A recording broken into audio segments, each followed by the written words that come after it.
sejahtera bagi kita sekalian, saudara.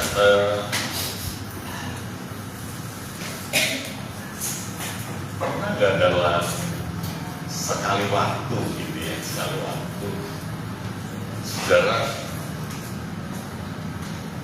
berimajinasi membayangkan saudara harus masuk ke dalam takhta pengadilan Kristus. Ya, saudara ada di sana. Pernah nggak membayangkan apa kira-kira yang ingin saudara katakan gitu ya? Atau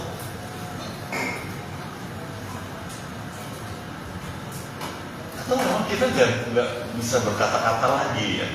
Kita nggak tahu harus seperti apa. Kita mau membangun alibi itu pengalihan ya, untuk sebuah reason, alasan. Nggak bisa lagi gitu. Sebab Allah mah tahu ya. Kita tinggal untuk ponis gitu. Saudara, yang paling ditakutkan dalam pengadilan bukan persidangan, tetapi keputusan sidang. Itu yang paling ditakutkan. Itu sebabnya kalau final, ya sekali lagi sidang putusan gitu. Tahu seragamnya apa? Putih hitam. Ya. Nggak tahu kenapa sih siapa yang memulai, tetapi itu ya seperti seragam yang wajib gitu. Pinjam dong, ada baju putih kan, besok gua mau sidang gitu. Ya.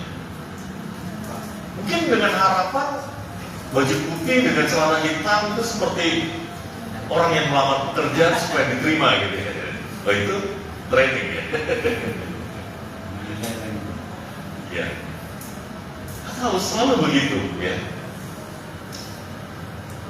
Memang sulit ya membayangkan di pengadilan ilahi siap menerima vonis Tuhan, karena cuma dua pilihannya.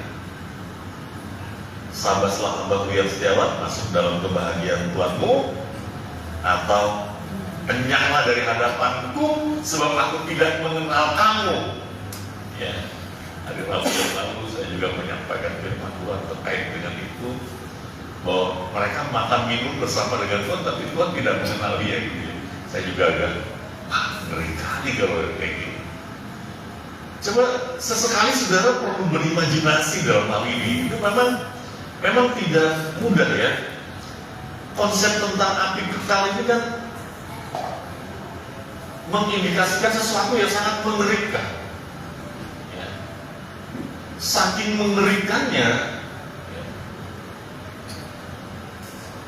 apapun yang disampaikan oleh hamba Tuhan, oleh pendeta, oleh evangelis ya, atau oleh pengkhotbah begitu, itu menjadi sesuatu yang perlu mendapatkan perhatian. Kalau bicara tentang kamu harus membawa persembahan persekutuan ke dalam rumah Tuhan, kalau nggak begitu, kalau nggak bawa, kamu nanti tingkat langitnya tertutup. Oh, itu nggak mempan. Ya. Karena di Matius pasal 3:10 itu, masakan aku tidak membukakan tingkat langitmu gitu ya, tingkat langit bagimu gitu. Lalu kemudian kita tetap tidak memberikan perpuluhan karena kita nggak takut dengan tingkat langit tertutup. Ya. Tapi ketika mulai terintimidasi dengan kamu sudah mencuri milik Allah yang harus dipersembahkan ke rumah Allah, kamu sudah curi. Aku takut ya. Wah, mencuri. Kan hukumannya jelas kalau mencuri. Kalau memberi, kita punya alasan. Bagaimana saya memberi, gitu. Ya. Untuk kebutuhan aja minimal nggak cukup, apalagi mau memberi, gitu. Jadi kita punya alasan untuk di situ. Tapi kalau sudah mulai ada kata mencuri, kan itu final. Hukum Tauratnya sudah dilanggar di situ. Ya. Hukum keberapa mencuri? 8.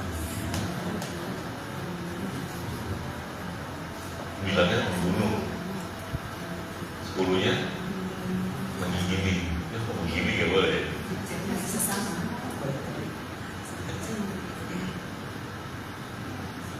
Tapi ya saudara, kalau udah diintimidasi, kamu kalau tidak memberi persembahan persepuluhan, kamu masalahnya kamu sudah mencuri milik Allah. Ngeri, langsung memberi perpuluhan. Karena jangan sampai kemudian masuk neraka.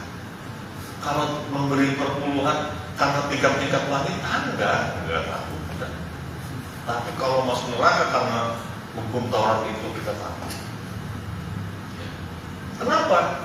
Karena kita berimajinasi membayangkan kengerian api yang kekal itu membinasakan kita yang memang kekal, terhalang dari hadapan Allah Sang Pencipta, dan kita mau terbuang di sana dalam kekekalan. Nanti menjadi gak ada. Ngeri jadinya, saudara itu. Saudara, saya ingin mengajak kita untuk berani melihat kenyataan ini bukan sesuatu yang